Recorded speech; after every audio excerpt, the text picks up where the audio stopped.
So our president wants Kenya to be like Singapore. The skyscrapers, the spotless streets, the efficiency, the digital economy. All very inspiring. But before we start sketching our skyline, perhaps we should first fix the road to Manga, Mote and Momwamu in Nyamira County.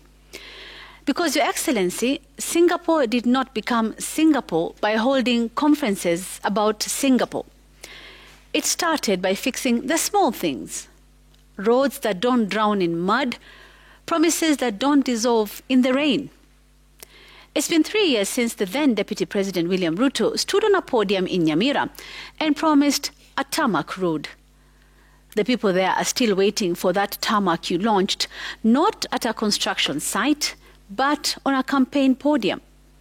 You even quoted the kilometers, 300 of them. Remember? Yes, it was true in speech, but kwa ground mambo ni tofauti. What the locals have today isn't tarmac, it's a mud bath with potholes so deep they could qualify as fish ponds.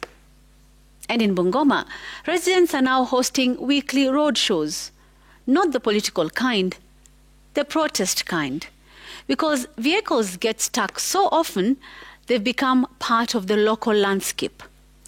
Yet you keep hearing that Kenya is on the Singapore path.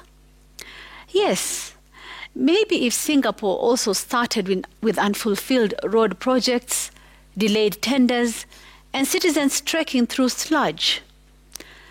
Let's be honest.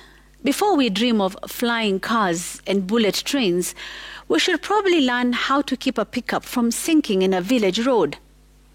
Singapore wasn't built in a day, but it was built.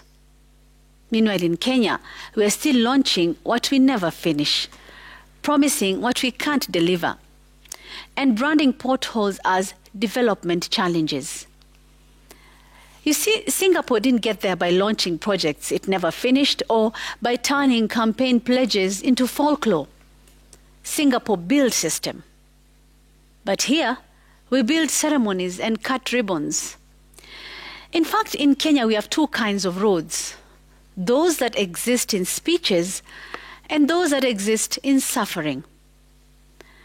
The road to Singapore, it seems, is paved with colorful promises, cancelled tenders, and angry residents. So, Your Excellency, by all means, let's chase the Singapore dream. But maybe our road to Singapore begins in Nyamira and Bungoma and every forgotten corner where citizens are still waiting for the basics. Because you can't pave the road to Singapore if you haven't even paved the road to a school. And that is my memo.